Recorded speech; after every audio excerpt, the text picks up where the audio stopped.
Hello everyone, welcome back on study with Vinod Garhwal. आप सभी को नमस्कार।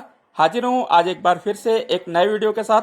आज इस वीडियो में हम कक्षा 12वीं NCERT राजनीति विज्ञान की प्रथम पुस्तक समकालीन विश्व राजनीति के अध्याय 5 समकालीन दक्षिण एशिया को पढ़ना जारी रखेंगे।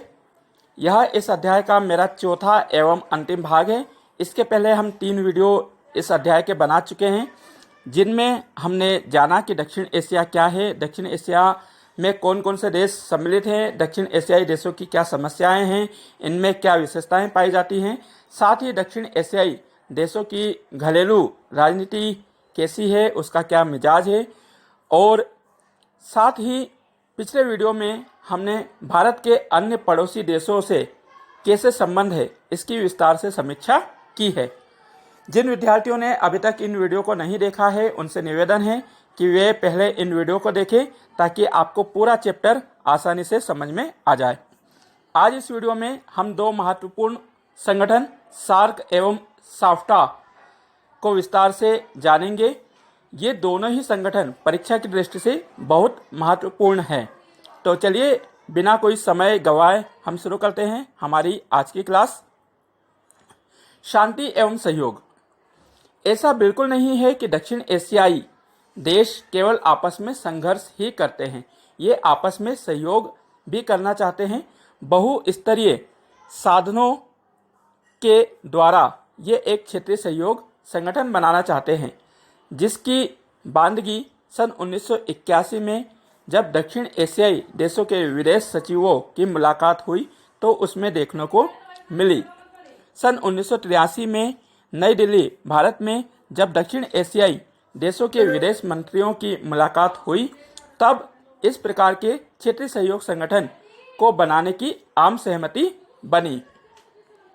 सार्क अथवा दक्षेस की स्थापना। दिसंबर 1985 में बांग्लादेश की राजधानी ढाका में सार्क की स्थापना की गई। 8 दिसंबर 1985 को सार्क गठित किया गया। सार्क की स्पेलिंग होती है SAARC। अंग्रेजी में इसकी फुल फॉर्म होगी साउथ एशियाई association of regional cooperation. South एशियाई एसोसिएशन ऑफ रीजनल कोऑपरेशन। इसे हिंदी में दक्षिण एशियाई क्षेत्रीय सहयोग संगठन, आई रिपीट, दक्षिण एशियाई क्षेत्रीय सहयोग संगठन कहा जाता है। इसे संक्षेप में दक्षेस भी कहते हैं। सदस्य राष्ट्र।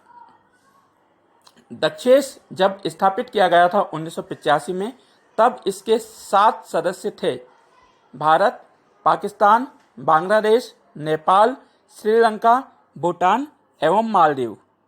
बाद में इसमें अफगानिस्तान को भी शामिल करने की बात कही गई।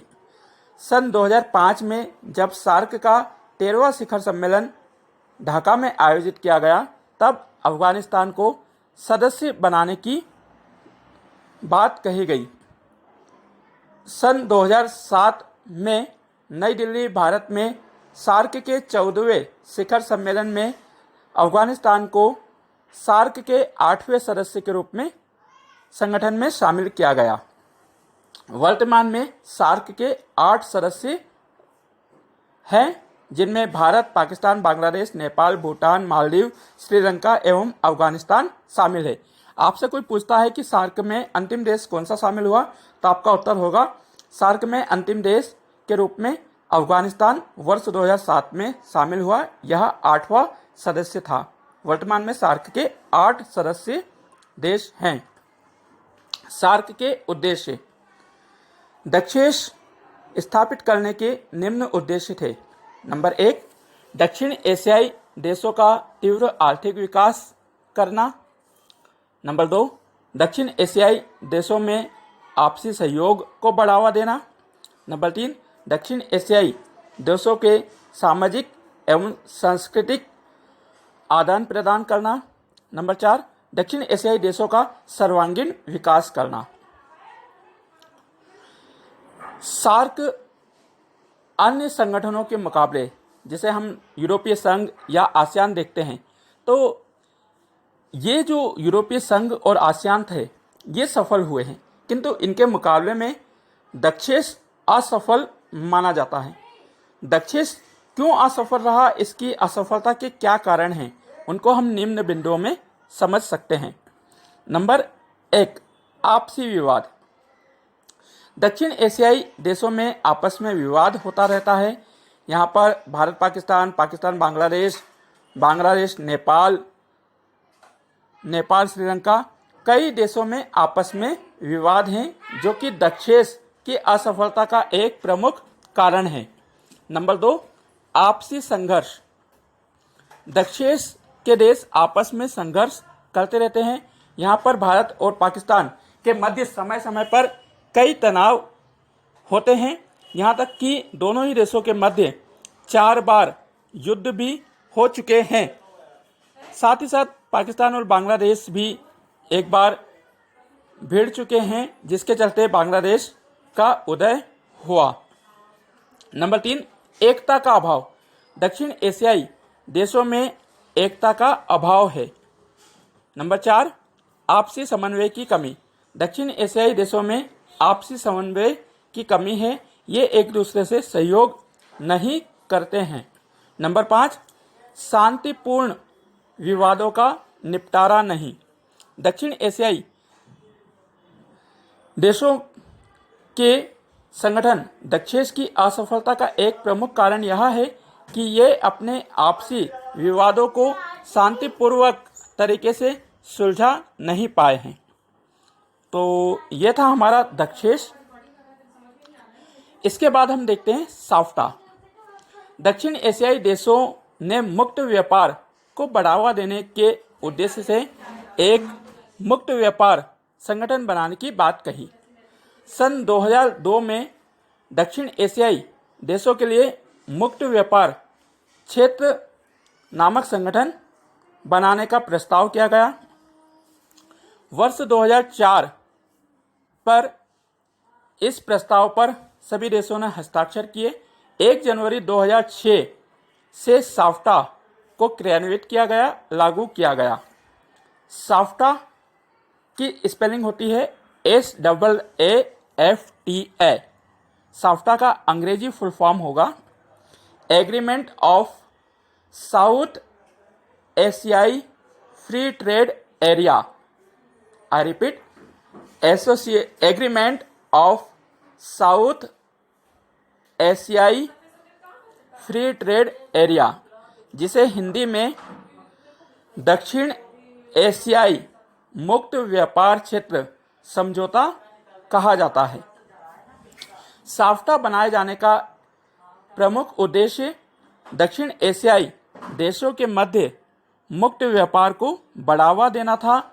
इस संगठन के माध्यम से दक्षिण एशियाई देशों में अधिक से अधिक व्यापार करना था। साथ ही वर्ष 2007 तक जो व्यापार करने में सीमा शुल्क लगता है, टैक्स लगता है, उस सीमा शुल्क को कम से कम, बहुत कम करने का विचार था। इसका उद्देश्य निर्धारित किया गया था, किंतु साफ्टा भी जो है वो असफल रहा। साफ्टा की असफलता का प्रमुख कारण कुछ देशों का ऐसा मानना था कि भारत साफ्टा की ओट में, अर्थात साफ्टा के नाम पर, साफ्टा की आड़ में उनके बाजारों पर सेंधमारी कर रहा है। कुछ देश मानते थे कि भारत साफ्टा का दुरुपयोग करते हुए हमारे देशों के बाजार पर कब्जा कर रहा है, जिससे उनका साफ्टा के प्रति रुख नहीं रहा। किंतु भारत की सोच थी कि साफ्टा के माध्यम से अधिक दक्षिण एशिया के देश अपना व्यापार बढ़ाएं। व्यापार बढ़ेगा तो राजनीतिक सहयोग भी बढ़ेगा, दोस्ती बढ़ेगी, राजनीतिक प्रभाव बढ़ेगा, जिनसे इन छोटे छोटे देशों का बहुत विकास संभव होगा। किंतु कुछ देशों की संकुचित मानसिकता के चलते हुए यह संगठन भी असफल रहा। लेकिन साफ्टा की असफलता से भारतीयों को परेशान होने की आवश्यकता नहीं है। क्यों? क्योंकि भारत ने पूर्व से ही कई दक्षिण एशिया के देशों के साथ मुक्त व्यापार समझौता किया हुआ है, जैसे भारत का नेपाल के साथ, भूटान के साथ और श्रीलंका के साथ द्विपक्षीय मुक्त व्यापार समझौता है, जिनके माध्यम से भारत इन देशों के साथ आसानी से व्यापार कर रहा है और दोनों ही देश काफ़ी लाभ कमा रहे हैं। तो यह था हमारा साफ्टा भी। इसके बाद दक्षिण एशिया में मुख्यतः भारत और पाकिस्तान के मध्य ऐसे तनाव हैं जिनसे इन दोनों ही देशों के मध्य युद्ध एवं संघर्ष जारी रहता है। दोनों ही देशों के मध्य कुछ ऐसे तनाव के मुद्दे हैं जो कि युद्ध का रूप धारण करते हैं और संघर्ष समाप्त होने की कोई सीमा नज़र नहीं आती है। इन सब के बावजूद दोनों ही देशों के मध्य विश्वास बहाल हो, दोनों देशों के संबंध मधुर हो, इस दिशा में दोनों देशों के समाज सेवी एवं महान हस्तियां अपने प्रयास करते हैं। इस दिशा में क्रिकेट भी दोनों देशों के मध्य संबंध सुधारनों के रूप में देखा जाता है। दोनों ही देशों के फिल्मी कलाकार, गायक, कलाकार, कवि लोग अपनी अपनी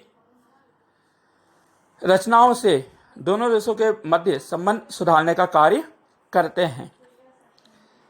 चीन और अमेरिका की दक्षिण एशिया में महत्वपूर्ण भूमिका है। भारत और पाकिस्तान के मध्य हम देखें तो पिछले 5 वर्षों में पंजाब के क्षेत्र में कई बस सेवाएं चालू हुई हैं, साथ ही वीज़ा आसानी से मिलने भी लगा है। लेकिन चीन और अमेरिका की इस क्षेत्र में काफ़ी अहम भूमिका है।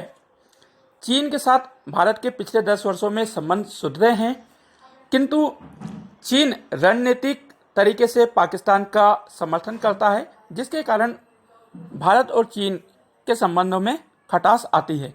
वर्तमान में जम्मू कश्मीर और लद्दाख क्षेत्र तथा अरुणाचल प्रदेश को लेकर भारत चीन के संबंध खराब हुए हैं।